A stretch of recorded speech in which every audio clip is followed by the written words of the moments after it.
thank you all so much for coming tonight to be a part of this very important discussion about where we are right now in terms of the sixth extinction that our planet has seen so far. So, well, a little bit of housekeeping first. Yeah, I'd just like to say thanks everyone for just waiting to keep the questions to the end. I know some of you have some burning questions and some really important contributions, so we really value that, but we will, just for the process, put that to the end. And so in the Northern Rivers, we are really in such a unique part. Okay, thank you at the back. Yeah, good. I'm glad you said that now, not at the end. Okay, so yeah, we really are in a unique part of Australia, and my research shows the world in terms of how people look at the environment, and we live in an absolutely stunning place, and it's hard sometimes to perhaps realize that we are entering what many scientists and people are calling the sixth mass extinction. So we have these wonderful panelists here tonight, Sue, Ruth, and Peter Harrison as well. I'd love for you each to just give a little bit of background, if you don't mind, to yourselves, and before we launch into the full discussion. Sue? Sure. Thank you. So my name's Sue. I'm a public interest environmental lawyer. I have been practicing law for many years, but in the public interest environmental field the last 15 years, every single day, 24 hours a day, and before that, though, I was a frontline environmental activist. I found myself locking on to bulldozers and doing everything I could with many great people in this room here to protect the last of our old growth forests here in the northeast. This is where I've had the very, very blessed fortune to live all of my adult life. And I'm going to talk to you tonight about environmental laws and this unbelievably overwhelming topic of extinction. And it's something that I know, probably along with all of you, has been something burning at a cellular level for me since I was a very young person. And I'm going to talk to you tonight a little bit about the law around extinction, what it can do, and I have an enormous amount of hope, and we'll get to that. Thanks so much, Sue. And Ruth Rosenheck. Hi. I know it's, if you want to. Hi, I'm Ruth, and I'm a Homo sapien. So I've been around a while. I live on a community in the Northern Rivers in Barkersville, and I'm a psychotherapist. I work with trauma and anxiety and depression, and in about 1997 I sort of left my civil life to become somebody who went from one place to the next, running workshops to help activate people to be part of a movement of environmental justice and environmental protection. Have a keen interest in the feelings associated, the ecological grief, or what they now call eco-anxiety. And I'll touch on that this evening. And I sort of got my training wheels on as an activist, first with AIDS activism, and following that here in Australia. I'm from Canada, the northern suburbs of the US. I got my further activist training here in the Northern Rivers, a great place to do it with NEFA, with forest activism a little bit after your reign. In another round of forest activism here in the Northern Rivers. And most recently, so I kind of had let that go, most recently became passionately involved and engaged with Extinction Rebellion. And thanks so much for having me here. Thank you. Yeah, so Sue's been interested in extinction and passionate about it since being an activist first in the Terania Creek protests in 40. Was it a little bit after? For almost. Since you're 19. Andrew. Oh, all right, sorry. That was a misunderstanding there. Okay. So back to being very young. Peter, you've actually been studying coral reefs and the marine environment since I was born. Yeah. Hi, I'm Peter. I have the great pleasure to be the director of the Marine Ecology Research Centre at Southern Cross Uni. And as Hannah Beth said, I've been really lucky to be working on coral reefs for many decades. The sad part, of course, is that just about every coral reef on the planet is declining at a rate which is unprecedented. So it highlights in the marine sphere exactly what you see every day in your lives in terms of the increasing pressures on our natural resources. So I'm really passionate about discovery science, but also its application in terms of managing more effectively sustainable solutions and restoration processes. Not only in the marine environment, I've got some experience in terrestrial stuff as well. So thank you for coming along tonight, and thanks for the invitation to the panel. Great, thank you. And so I think I'd like to spend quite a bit of time tonight talking about solutions and how do we stop this crisis? How can we address these issues and some of the complexities around that, sorry.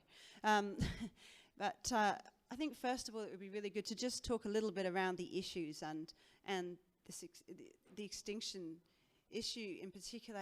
Is it really that bad? Peter, I'd just like to put the first question to you. You know, is it as bad as people are saying it is? Like, what's the state of absolutely. Extinction? So I come from a science background, so part of me always wants to make sure that everything I'm thinking about and every conclusion I make is founded on some data. And the wonderful thing about having such a fantastic science community, not only locally but nationally and internationally, is that a lot of information is being collected on our planet, and we're trying to understand it increasingly. But as fast as we start to understand it, more and more of the species that we're trying to study are actually declining or disappearing. So it is a crisis. As you'd be aware, it's been labelled as the potential for the 6th mass extinction. The only major difference with this one is it's entirely human generated. It's preventable. And so that's why it is so important to be talking about it. And one of the other key things about this is that even though science forms the foundation of understanding the way in which human interactions are increasing these pressures and causing decline, it's not the only part of the answer, and that's what we're hoping to discuss here as a collective panel tonight. Science provides you the information, but there are many other facets to making real restoration outcomes possible into the future. Thanks, Peter. And we've got just one thing, just for to bring, just fill people in on a few things. The IUCN has got a range of categories around extinction, threatened, vulnerable. Could you just clarify what those are, just briefly? Sure. So the IUCN, the International Union for the Conservation of Nature, created a red list many decades ago, and people have been providing data to assess the extinction risk to the species that are relatively well known, and then increasingly trying to assess the extinction risk of all the other species that aren't necessarily well monitored. And so they came up with essentially 7 categories, and one of them is that once you've assessed it, there are some species that are really abundant, don't appear to be declining. In fact, there's a few of them that are benefiting directly from human activity, so they're actually increasing, and they're kind of like a green. So we think of it like a stoplight situation. So they're called least concern. And then as you start to see elements of decline occurring in those species, it might be the rate at which the population is declining, or the rate of birth to renew the population, or the area of habitat that the species absolutely requires as critical habitat. As those things start to go wrong, you start to move into the next category, and it's no longer green, it's kind of a lemony colour, and it's called near threatened. And then we know when things are really threatened, there are 3 categories of threatened species. The lowest ranked one is vulnerable, and that means we definitely have evidence ranked over 5 criteria, at least one of them triggers a vulnerable category, which indicates this species, unless something is done to manage it more effectively, is vulnerable. The next stage of the extinction conveyor belt is when things haven't been done at the vulnerable stage to protect the species, and those declines keep occurring. And so you get to the next category called endangered. So you can kind of think of that as orange. And things go terribly, terribly wrong for many species, and unfortunately, more and more species are on the conveyor belt and are now classified as critically endangered. And that means that unless active and immediate intervention occurs effectively to restore habitat and restore the rate of population growth, that species is almost inevitably doomed to extinction. That means it will no longer exist as an entity on the planet. And so there are then two categories of extinction. One is extinct in the wild. So there are some populations that are managed right at the last gasp before it fell off into the oblivion. And so certain individuals have been collected and maintained, and they are breeding. And so there's a pseudo population that occurs in protected environments, sometimes in zoos, and that's extinct in the wild, but they still exist on the planet as an entity, as a species. And then the worst case scenario is, of course, the whole thing has gone into the abyss. It no longer occurs on the planet, and that's extinct. And so what we know is that this conveyor belt is occurring internationally. It's occurring in Australia. And in fact, it might surprise some of you to know that Australia has the worst mammal extinction record on the planet. So 30 of our unique land-based terrestrial mammals, 273 odd species in Australia, 30 of them have gone extinct since European colonisation. So that's on average 1 to 2 species every decade. And before I became active in Threatened Species Scientific Committee and thinking about these problems, and I was lucky enough to be part of a group that actually assessed the whole mammal extinction scenario in Australia a couple of years ago. My thoughts were that we knew that there was massive land clearing and massive changes to the Australian landscape last century, not too long ago, and probably lots of the extinctions happened then, but it's probably declined since then. Well, in fact, that extinction rate has continued. We lost the Christmas Island pipistrelle in 2009, and we lost another species, the brown bouquet melames, somewhere between 2009 and 2014, and possibly another species more recently. So the problem is not only overseas, it's very much here, right in Australia and right on our doorstep.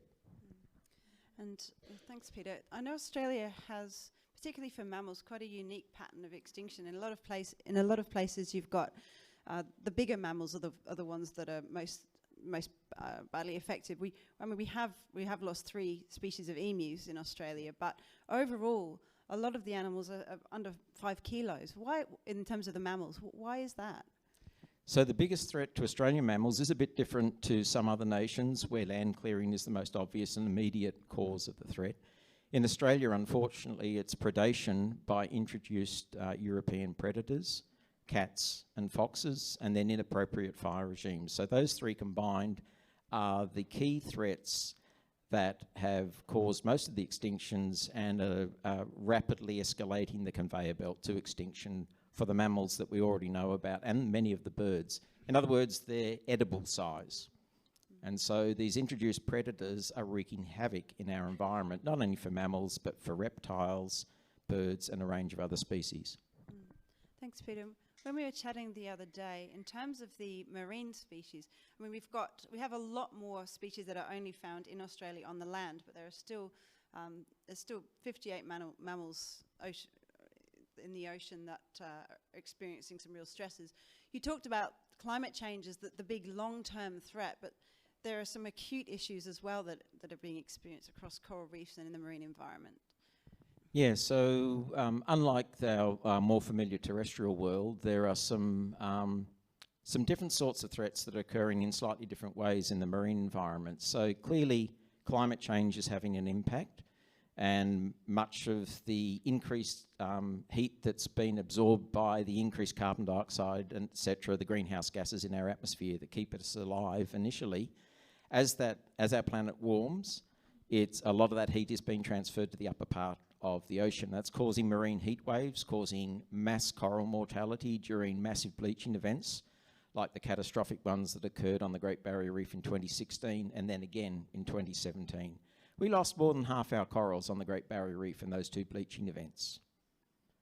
And if that wasn't shocking enough, we'd already lost half of our corals. Some of them have obviously regrown during the period, but we actually lost half of our corals in the preceding years before that bleaching event over the last couple of decades as well. So even on the best managed reef system on our planet, the Great Barrier Reef, we've had massive loss of corals and therefore the foundation and biodiversity habitats for so many other species. So, but it's not only coral reefs, of course. As those marine heat waves progress further and further south, we're getting tropical species finding their way into temperate areas. We've lost kelp beds, which are essential to some of the southern temperate areas, critical habitat again.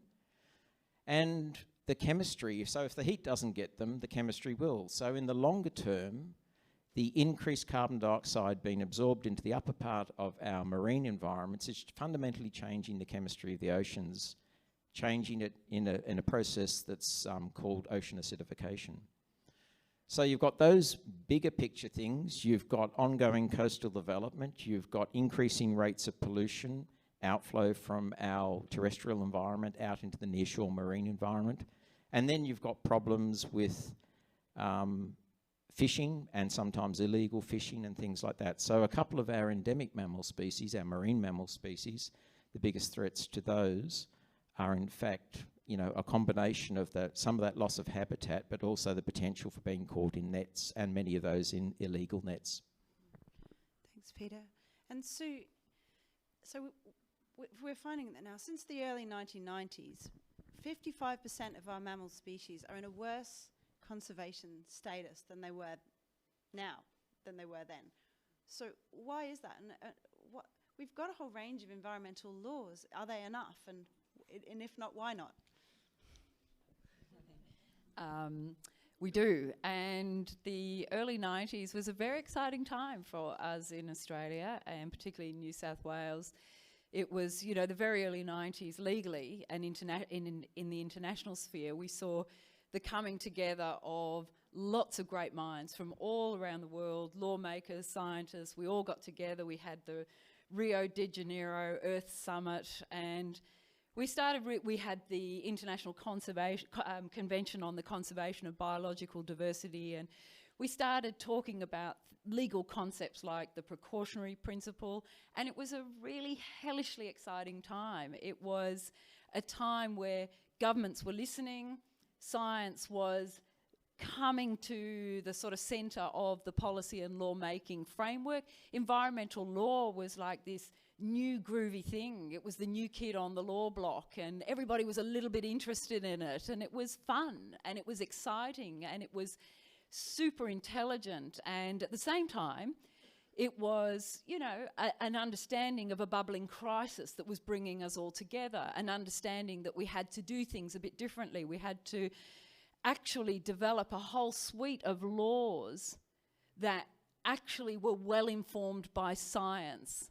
And we embarked on it because we knew it was what we necessarily had to do. And so Australia became party to a number of international conventions, and the Commonwealth government at the time said, wow, we've committed, and we now need to have laws to address the greatest environmental crisis we face, which is the massive loss of biodiversity. We have to reverse the trend of the rate upon which we're losing biodiversity.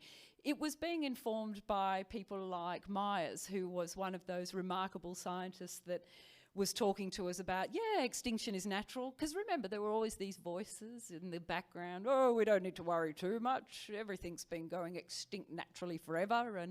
And so, you know, our scientists were informing us, yeah, you know, for tens of millions of years, we have had a natural extinction cycle. We've been losing, you know, somewhere around 5 species a year. But, you know, by the time we hit the mid-90s, we were losing thousands of species a year across the planet. So we introduced laws. We made a commitment that we would start to do everything we could to reverse the trend that we were seeing about the loss of biodiversity. We introduced some of the world-class biodiversity laws. We had the introduction of in 1995, the introduction of the threatened species conservation legislation, it was remarkable. It listed the species that were threatened in the sense of vulnerable, endangered. We didn't have critically endangered at that point when we first started talking. It was vulnerable and endangered. And then really interestingly, and this is a really interesting component because this is where things started to go wrong. When these laws were introduced in 95, there was an obligation on the new, and I'm now talking about the state level, and it was happening at the Commonwealth level, but I'll focus on the state level because it brings the message really home. There was an obligation on our Environment Minister, so the New South Wales Environment Minister that sits in Macquarie Street, the obligation was that where a species is threatened on that list, whether it be vulnerable or endangered, there was an obligation to recover that species, to generate a plan. It was all about proactive engagement with the environment through law and regulation, through science, and we would reverse species by species. We would return that species off the list through recovery under a legal obligation, and we would start to arrest the trend of biodiversity loss. So that was 95. By 98, the obligation on the minister had diminished to, well, it would be good if the minister could do that. So no longer must the minister, under our law, do this. The minister may do this, generate plans to recover species, identify the key threatening processes that we've already heard about, you know, predation from introduced species, habitat loss. No longer were those key threatening processes things that had to be identified and controlled. So from 95, this moment of glory where a lot of us up here in the Northern Rivers that worked really hard for the introduction of these laws. By 99, we saw a slight change. By 2002, we started to see a significant rewrite of these laws. And the change became an obligation, a legal obligation on our ministers, and therefore the entire bureaucracy that minister has responsibility for, to a discretion. And it was a major, major change in our approach to environmental laws, and it was the turning point. Thanks, Sue. And Peter, you mentioned there was actually a change in staffing within government as well. Yeah, one thing that was really interesting about what happened at the, I'm not so sure at the state level, but certainly at the federal level, was there was a change in the rationale for the public service, such that, so if we're, for example, we would take a department like the Department of Environment and all the other departments that constantly change their name whenever there's an election and all the rest of it. But one of the interesting things was that public servants were started to be selected for in terms of their generalist knowledge and their adaptability to move between departments, rather than being promoted for excellence in the knowledge base that they brought to advice to the minister within a particular department. So what that did was fundamentally change things so that, you know, in my experience in working with some absolutely fantastic people in the Federal Department of Environment, I know that the recognition, the promotion and things like that does not select for those individuals that actually know something about the topic that they're trying to manage. And so that's a fundamental shift in the way government worked in Australia, and it's a really important thing that most people are unaware of. But it does fundamentally shift the evidence base and the information that's upon which really important decisions are made, not only in the environment, but all of the departments, basically. And so, you know, there are many skilled people, multi-talented people in all those departments who are absorbing information and learning as they switch between departments how to adapt to these new circumstances. But, you know, there was a significant erosion of knowledge base that was relevant to better managing our environment and our people. Yeah, so it was an important change. I think so, and even David Suzuki says that in his autobiography that politicians' understanding of science itself is a major issue in seeing environmental change and the introduction of environmental legislation. So, I mean, with all of these changes and seeing, you know, being on the front line for for potentially decades and seeing a lot of this change happening in terms of the legislation, and Extinction is still accelerating. This can bring up a lot of feelings of ecological grief, which is something that's being talked about more and more, and I know that's something that you've focused on yourself, Ruth. Could you just give me a little bit of insight into what's your experience of ecological grief, and what would your advice be for those who might be suffering it?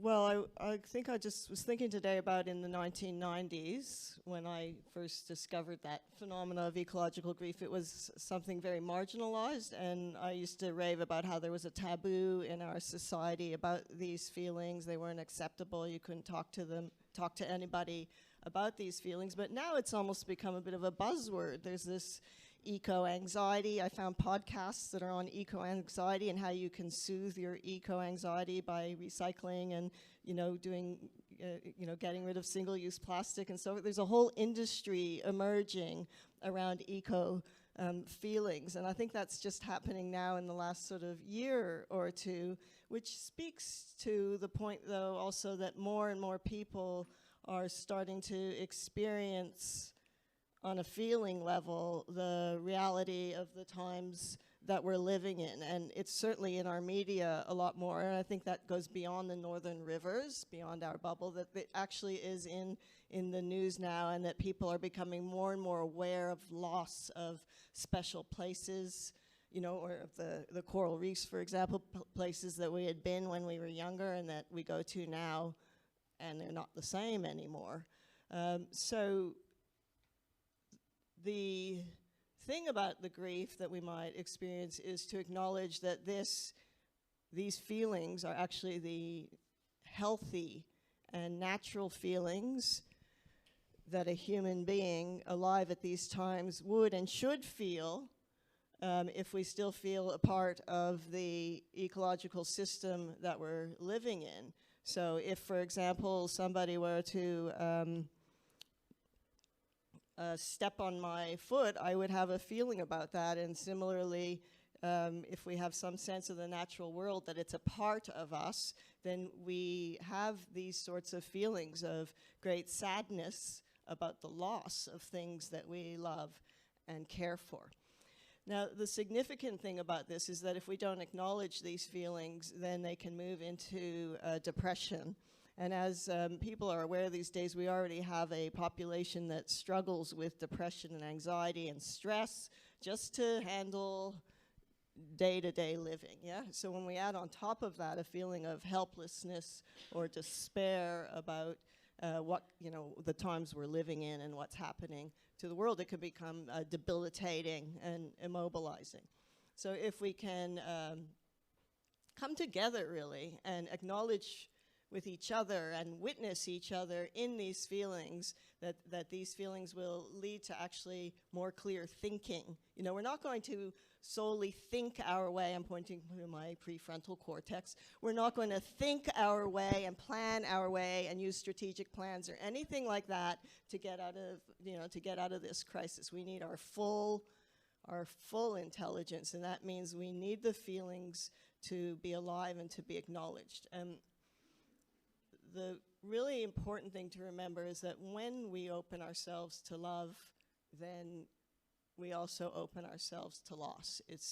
They go part and parcel. We're going to lose at some point everything that we ever loved, yeah, including ourselves. And so it's part of, do we dare to love, and do we dare to live? And if so, then we're going to have these sorts of feelings, and that's a really healthy response to these times. Yeah, thank you, Ruth. Did you want to say anything on that, Sue? Absolutely. One of the things that I remember when I was in the height of a really significant high-profile environmental litigation case, and we were suing the crap out of Rio Tinto, and we were standing up for a little village, and we were protecting a critically endangered woodland, that only exists in that part of the world, and it's there because, the winds have blown in a particular direction for millions and millions of years, and, each day, at the end of the day, you have that 30 seconds before you get your 5 minutes sleep for the night. And, you know, I would sit there and you'd just be so overwhelmed. And I remember saying to my daughter, you know, you turn the telly on to watch the news or do something to just get your head out of it for 10 seconds. And you would literally just sit there and just cry and cry. And I remember saying to my daughter, oh, it's okay. It's just, you know, compassion fatigue. It's what happens. It's just, you know. But I knew, you know, deep down inside that if you are doing this work and you are on these front lines, wherever you are on them, then categorically, you know, your heart is wide open. You are driven because it doesn't matter how gnarly kind of cow lawyer I am in the court while I'm standing there with 20 barristers represented for the minister and the coal company, and you know, I'm just a human being with a big heart standing there fighting this fight, because it doesn't matter what my legal argument is, it's because I love. That's actually the kind of human development alongside, you know, the HDs or the wins in law practice or whatever it is, or fighting those gnarly lawyers each night or each living moment. That's, you know, that's the very thing that is driving us and that makes us fight this fight, and that allows us that absolute fundamental understanding when we see extinction is forever, why that actually means something to us at this point in our time, and it may not actually mean the same thing to others that have not yet opened up to some of those feelings. So in the sense that, to the extent I understand Ruth's deep understanding of the kind of psychology of this, mine has been a very, very raw, self-discovered process, so to speak, in a horrid, so to speak, and no disrespect whatsoever to any lawyers in the room or anybody who thinks law is great, but in a horrid, horrid profession that is so fundamentally anthropocentric and thinks that, yet with all that anthropocentricism, has forgotten about its heart and the very reason we are humans and we do what we do. Thank you very much, Sue. Now, I can't quite skip by this without speaking to the scientists. Now, scientists are, by nature, by profession, meant to be dispassionate, and you know, and lawyers, activists, many different people are going to play a role in addressing this and stopping this extinction crisis. But what do you think the role of scientists as people and as practitioners, as people who are curious about the world, but also care for or are exposed to all of these issues, what do you think the role of scientists are in addressing this crisis? You know, Peter, they have a new syndrome called pre-traumatic stress disorder. That I'm being serious. It's specifically about scientists seeing all, you know, knowing and seeing everything. Yeah, I'm curious about that as well. If we might add that in. Yeah, certainly. I feel no. So as a scientific practitioner, you have to continue to collect the information and analyse it objectively. But the other part of my persona is very much a passionate individual who agonises every day over the news and sees. So I have trauma associated with ecological loss, absolutely. When I see beautiful coral reefs around the world that, you know, just blew me away when I was young, and I go back to them and they're algal-covered wastelands now, there's shock, there's trauma associated with that. So as an individual, as a caring individual, and I think many scientists would share the same deep passion, commitment, but in terms of remaining credible in the science community, I'm sure it's like the legal profession. You have to go into battle lines with a really linear focus to absolutely not bring emotion into the judgment about what the information actually means. And so it's kind of like you end up very much a binary person, a split personality, or whatever you want. I don't know the correct terms for these things, but essentially there are two components to you. One is the practitioner and one is the feeling individual. And so, yeah, absolutely, I think most scientists working particularly in environmental management or on threatened species or species that they know are going to be threatened in the future, all of us feel a passion for that and a very deep sense of loss when things are going wrong.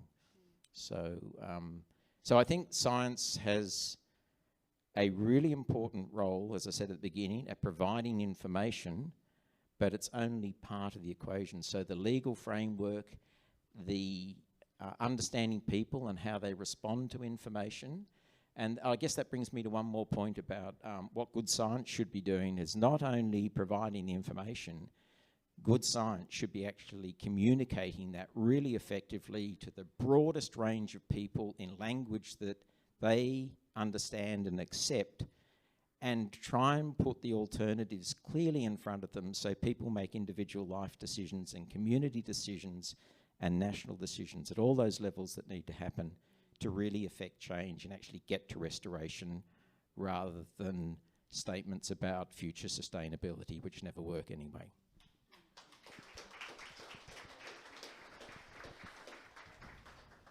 I think it's a very interesting time for scientists in particular. You know, when you have a very conservative conservationist like David Attenborough saying we can't be radical enough. You know, he's now at the age of 93, sort of saying, well, we all have to be doing something more about this. I think that does put into, perhaps into question, but a reassessment of the role of scientists, and certainly that in the formation of Extinction Rebellion, there were I think at least 100 scientists in the UK who signed a sort of a supporting document that helped to prompt the formation of Extinction Rebellion. Do you think, Ruth, you could just give us a bit of an insight into the Extinction Rebellion's manifesto and this idea of the 3.5%? Sure. I was hoping to talk a little bit more about extinction itself. Will we be doing that afterwards to stretch the timeline? Oh, we're 6:45, so Yeah. I'm moving us along a little bit. Yeah. Well, if you've got more you want to say, well, sure. yeah, I just wanted to say a little. I think it's an important point to say that. Is that all right? Yeah. Say that, you know, we're sitting here, and it's important to also acknowledge that 99% of species that ever were have become extinct, and that there's a long history of extinctions, as you alluded to before. There's 5 major mass extinctions. There's 10 or more minor extinction spasms that have occurred, and the whole slate has been cleaned out. You know, many times before. In the Permian, we lost 90% of the sea creatures and 70% of terrestrial, you know, and so I found that, you know, there's a place to rest there if we go and stretch time. It's a bit of an antidote to the grief. On the one hand, there's action, and I'll talk about Extinction Rebellion, that is takes courage and moves grief into motion.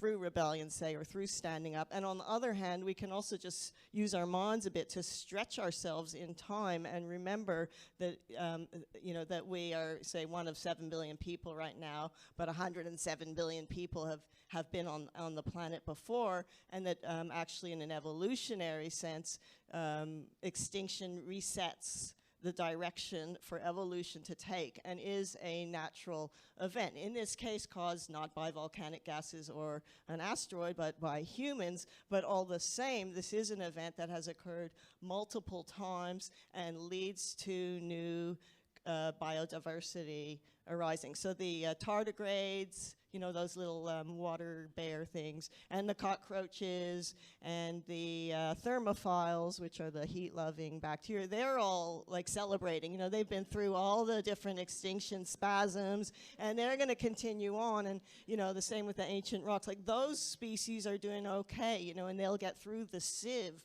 of this extinction, you know. So really, we're looking at our own species collapse, possibly, or, you know, so there's some like Jem Bandel, who is really interesting around deep adaptation.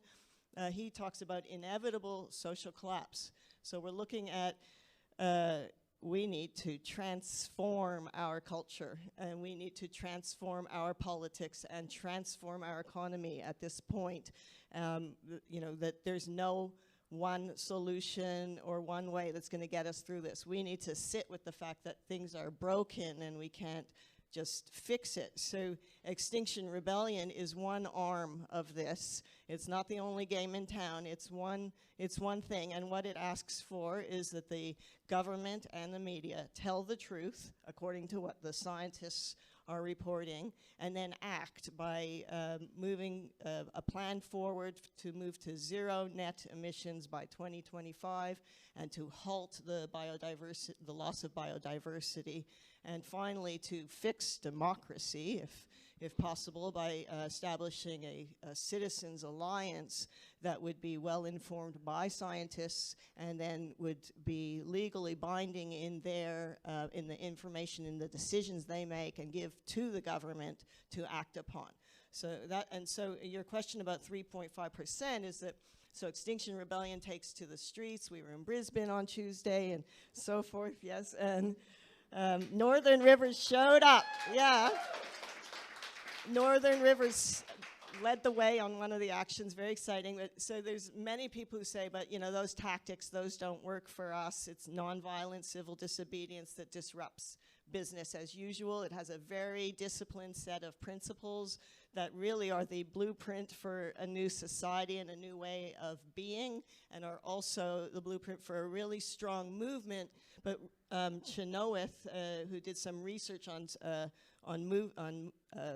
movements basically around regime reform, was the ones she looked at. She looked at hundreds of different protest movements, nonviolent and violent, and found that the nonviolent ones were, I think it's 50% more effective, and that when they had a 3.5% show in the streets, then they were always successful. So that's 860,000 people in Australia. So 3.5% of the total population. Yeah. Yeah, 3.5. So we only need 860,000. We've got like a few thousand here in the Northern Rivers. We're working on it. Yeah.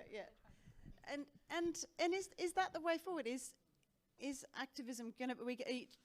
Are you going to be able to stop the crisis through Extinction Rebellion?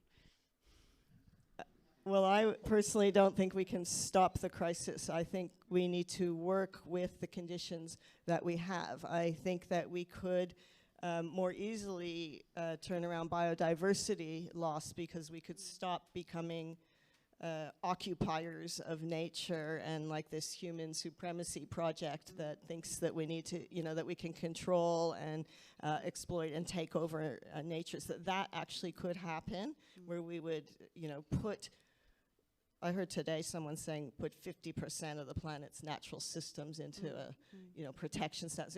That's doable, but as far as climate emergency, even if we halted all the emissions today, we'd still have another half degree of warming. That's more difficult. So personally, I don't think we can stop things, and that it's funny, we need both an emergency mobilization, we need a sane and strong, response, and at the same time, we need to slow down and feel our brokenness and work on healing ourselves all at the same time. It's very paradoxical. Absolutely. I think there's many facets to addressing this issue, and in terms of engaging the broader population, some of my own research was on. I looked at the Northern Rivers for my PhD, and I found some people around the world who are doing similar research on unconventional gas, on shale gas and coal seam gas, and I found some really interesting stuff around how people perceive activists themselves. And we found that we looked at a couple of different places in Canada, in the States, and the Northern Rivers. And the Western Downs of Queensland, and we compared how activism was perceived, and also in the Netherlands. And we found in some places that activist really was a dirty word, and it actually, in some places, particularly in Queensland, it repelled people from really mobilising at all. In the Netherlands, they did all these activist-y things, but were never activists, and they created real change through doing just the same things that happened in the Northern Rivers, but it was just and even in the Northern Rivers, it was protectors, not protesters. So it's an interesting thing in looking at how Extinction Rebellion was portrayed in the media on Tuesday, and for one, you said there was probably up to 600 people there. It said there was 50, but then you read there were 70 odd people arrested, and you're like, I don't understand how.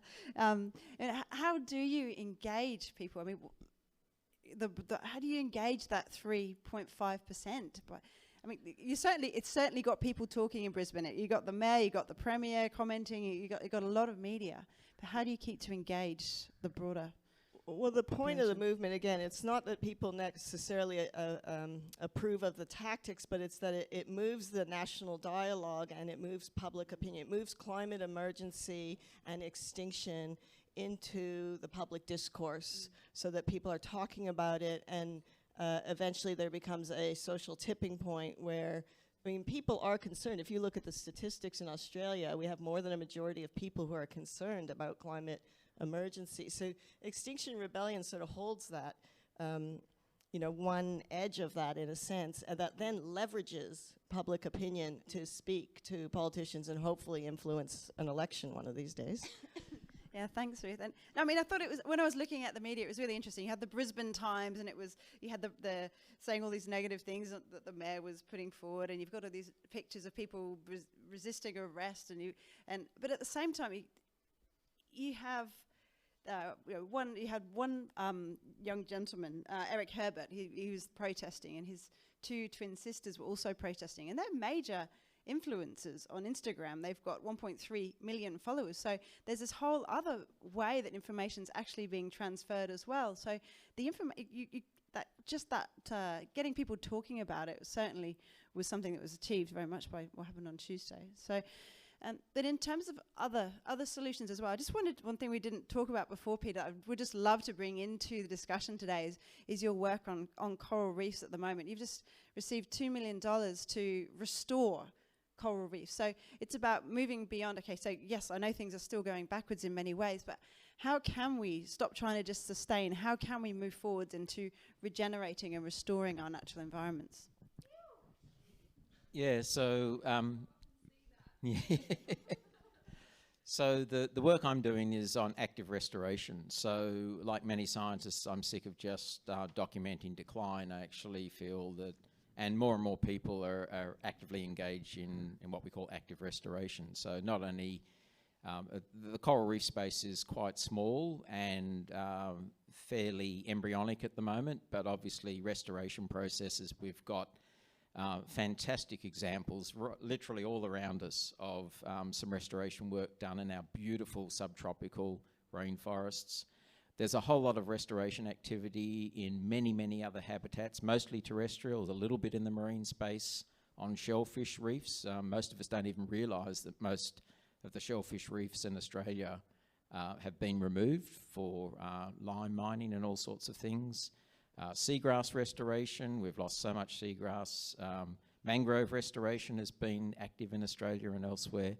And now the coral restoration program is ramping up. So the work I've been doing in the Philippines and increasingly on the Great Barrier Reef, and we'll be back in the Great Barrier Reef in October and November, trying again to get to larger scales and be more effective and cost efficient. So what we're doing is capturing massive amounts of coral spawn and growing literally millions of larvae, and I want to get to billions of larvae within the next couple of years. And we've got to hectare scales in the Philippines for the first time in the world, and I'm now aiming for kilometre scales in the next few years. And once we get to kilometre scales, the reef regeneration response at that scale means that it will create habitats for protecting biodiversity, which is otherwise going to continue to decline. So it's by no means a resolved process. There's still lots of science research to do, but there's so many other things associated with that are positive. And one of the other crazy plans I've got is to actually start a whole social network of getting citizen scientists involved in doing active restoration. And if you're not able to or whatever in terms of active restoration on reefs, there's so many other things around us that actually need your help right now. So that's where science can actually be a bit of a catalyst as well, I think, into the future. Science not only has to play the role of providing information, it has to provide a vehicle for people to get involved. And so I'm hoping that we have a citizen revolution into the future, which is coming along in a partnership with science. Yeah. Wonderful.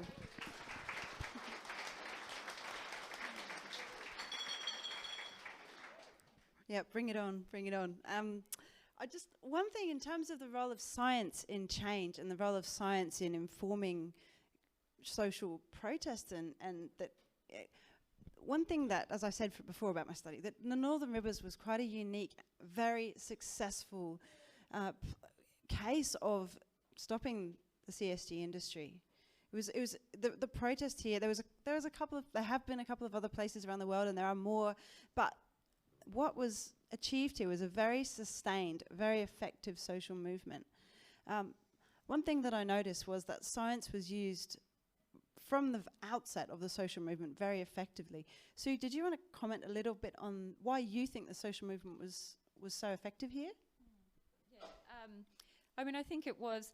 I think in a way it was the response to the threat that was so sort of strategic and well done. The threat of CSG here was obviously incredibly a broad threat. It was a pervasive threat. It was the idea of, turning the landscapes that we're so familiar with into industrial landscapes. And there was, a mobilisation around that where the community was empowered enough to say, well, no, you're actually not going to do that to our entire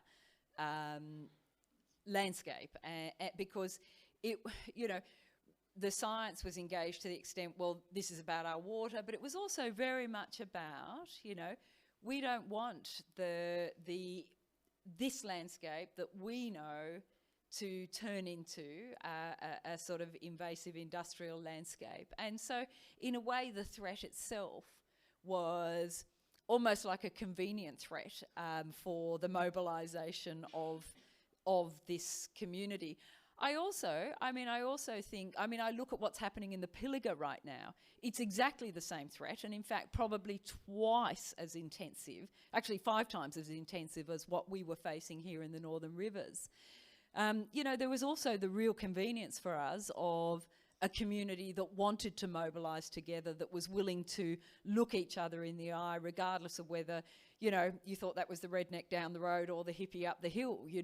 We were willing to be open-hearted, come together and mobilise around our similar interests as opposed to our differences, etc. So there were some really remarkable social elements happening around CSG, and there were some fabulous community organisers or leaders, whatever we want to call those people, who were really keeping the focus on actually it is our love of place that will bring us together here to fight that awful demon that was coming our way. So in that sense, it was quite remarkable. One of the things, my role at the time was very much about being a legal advisor to the community, and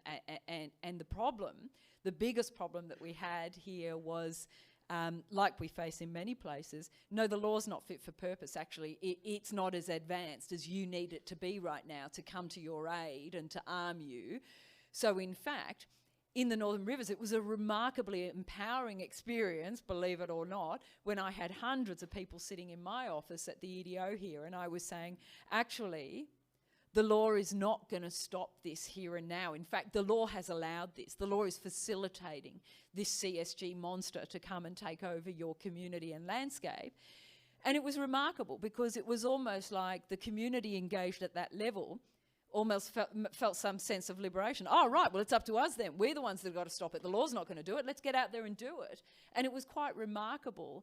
And in a way, I'm seeing that now. The very mob that is identifying as Extinction Rebellion are the people that are sort of going, oh, well, we're here. We're at this place now. Everything's been tried. It's like the call to action this week for the frontline action against coal at Adani. They're basically at that point now where they've said, okay, it's on. Every line of defence we've tried, with the assistance of the Queensland government, all final approvals have happened. Adani's got some money, off it goes. So this week the alert's gone out, and it's really interesting. We're seeing the communications coming from that frontline camp where we've got you know, a person that's saying, well, I've written every petition I've signed every petition I can. I've written every letter I can. I've gone to every MP's office I can. I've talked to every lawyer I can. It's now my time to stand on the front line. And in a way, it's just more versions of this. Again, I mean, I recall, you know, back in the 90s, when we were a small group of sort of 5 one night, 20 the next night, and we were blockading or stopping the bulldozers because it was the last stand of that particular old growth forest. And we were there with the view, you know, well, as Ruth was saying, you know, we'd seen the surveys that said 80% of Australians actually really believe that we should be protecting old growth forest. And, you know, you're sort of sitting there at the campfire going, shit, there's 5 of us. It's okay, we're standing here for that 80%. We can do this, we really can. And remarkably, like, let's never forget, I mean, you know, back in the early 90s, that 5 that day, the 20 the next day, the 100 the next day, and then back to the 20 the next day, you know, we've now got world-class national parks because we were there. You know, Adani, I am sure all of the good people on the ground will make sure Adani doesn't get built. But, you know, I mean, where are those tools that all of us right here, right now would love them to be operating properly? Where are those institutions that are meant to be doing this work, the ones that we voted for, or the ones that we've invested all of our good fortune, our good ideologies, our good philosophies, our good academic institutions in the development, our legal system, our politics? Well, why are those institutions not working for us right now? Why are they not doing this work? Why are they not listening to the science properly? The answers are fairly clear, and we know why they're not. So just a quick question. How can we achieve and sustain evidence-based laws to address this extinction crisis? How do we get there? It's really, I know you're going to hate this, but it's actually really easy. It's really simple. Like, as in, the answer's really simple. How we actually do it and how we actually get there. And we are on the trajectory of success. We really are. We know the system works quite simply. Our parliamentarians are put in that massive institution of democracy we call our parliaments to make laws. They are required to make laws because the good words say so, for the good governance of this country. You know, is it good governance when our children are in their rooms on social media, experience ecological anxiety? Are they good laws when we're allowing bulldozers to hone down critically endangered ecological communities? Are these laws of good governance when our coral reefs are dying? No, they're not good laws. So the parliaments right now are not making the good laws they're required to do. And why? It's pretty simple, because we've seen in times where they do make good laws. And in fact, on some topics, they're still making some good laws. When it comes to the environment, they are not making good laws. And the primary reason they are not making good laws is because there is too much influence over those lawmakers, and we can see that influence on a direct level, and that influence that does not need good environmental laws is the influence that is benefiting from the destruction and the exploitation of the environment. And we know what it looks like. It's the fossil fuel industries, it's the big pharma, it's the agricultural monopolies that are you know, vested interest that is not about farming. It's about share market, it's about money making. That's where the current system is breaking down from that level all the way down to why you and I can't get on with our lives and trust that the institutions of justice like our courts, the institutions of justice like our parliament are making good laws for the good governance of this country and our environment and our communities. And that's where it's breaking down. Right now we're seeing it at the level of political donations that are the very thing that are the reason why the people that you vote for are not getting into Parliament. The people that you want to make your laws are not succeeding into that institution to make those laws. It's because we know. You can see it, you can track it, and you can see where the money of influence is flowing. And that's what we need to change. It's really simple.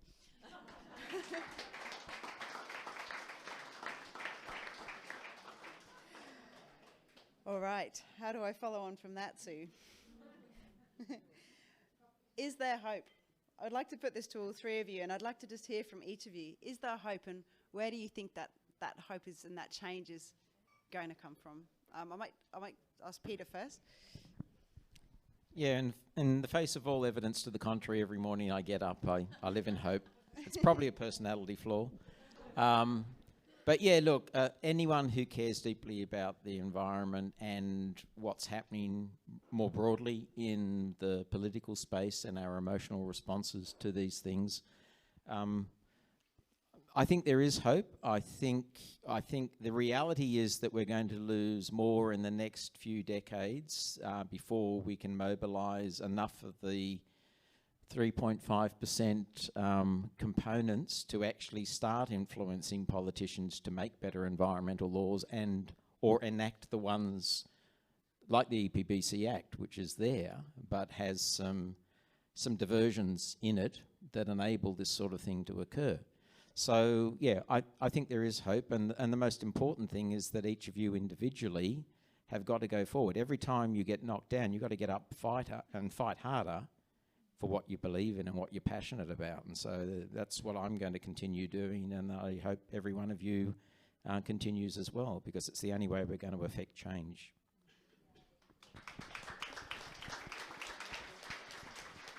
Yeah, and I think change is coming. I mean, just look in the last 2 years around the amount of governmental change in terms of the single-use plastics issue. You know, veganism is on the rise, vegetarianism is on the rise again. So people are wanting change. Ruth, where do you think that change is? How is it going to manifest?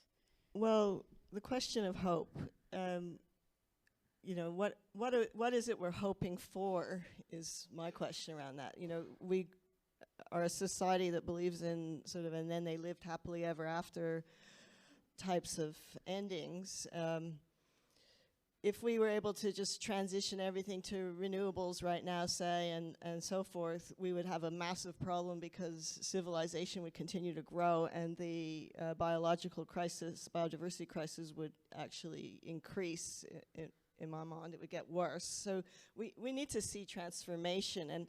And so I personally think that hope's a bit of a problem. I might believe in kind of tragic hope or something like that, that you know, if we're hoping, for just some miracle to occur right now, I don't know about that, but if we can see that the path ahead is going to be challenging and difficult, we might find hope in things like the social movement. We might find hope as we tell truth with each other in our personal lives and in our communities, and as we hopefully see that arise more collectively in the even in the fossil fuel industry. It's starting to show up a bit that people are speaking about the damage they're doing.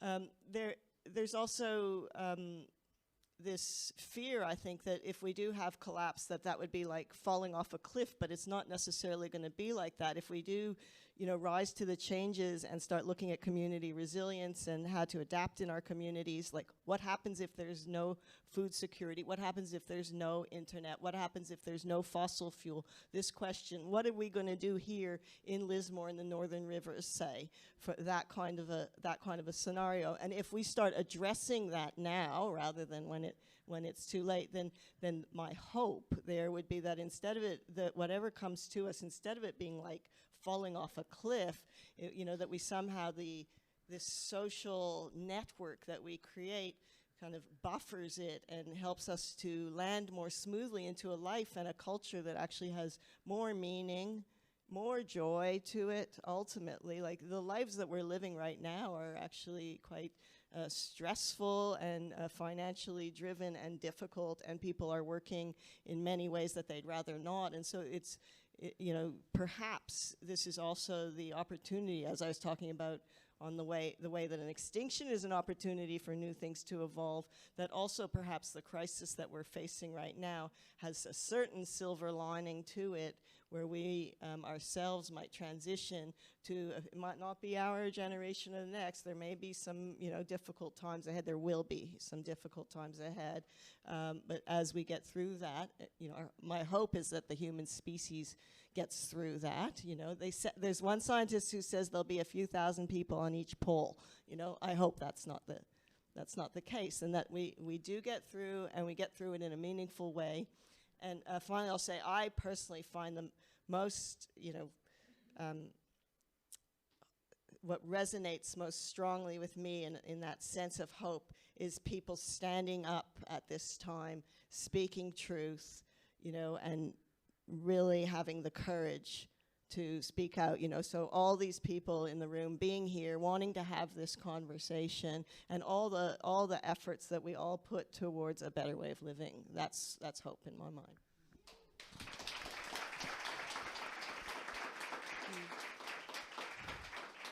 Beautifully put, Ruth. Sue, what would be your comments before we open up the floor for questions on that? I have an enormous amount of hope, and I've suffered chronically from the not even glasses half full, half empty side of thing. My glass is overflowing, always has been, always will be, and there's plenty for everyone. But the reason that I have so much hope is, I think, and what I hope for, obviously, is, you know, I am, as a lawyer, I know I have not lived to see the Environmental Law Project ever fulfilled to what its original intent was meant to be.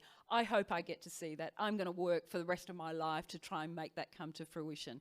We gave up on the project early. We never properly engaged with the science. The politics and the ideology came, it overtook the project. It's an unfinished project, and I hope I get to see it actually take its full flight and move. I hope I live, and I am going to work every day my damnedest to see the death of the neoliberalist economic project. and I honestly believe that if that doesn't succeed in my lifetime, it will in my daughter's, and I hope for that, and I instill that hope in hers. You know, I'm a grandmother. I have a number of grandchildren. I live every day in hope that they too will find the happiness that I've managed to find through the natural world. I hope every day that somebody's eyes open up in a new way to seeing this remarkable planet, how beautiful it is, and the joy that it brings, even when you don't go to work or you don't have enough money, and as struggling as it is, but there is still so much hope and beauty out there. And I hope that people are able, in this time, this crisis, to find that happiness that it is that drives us.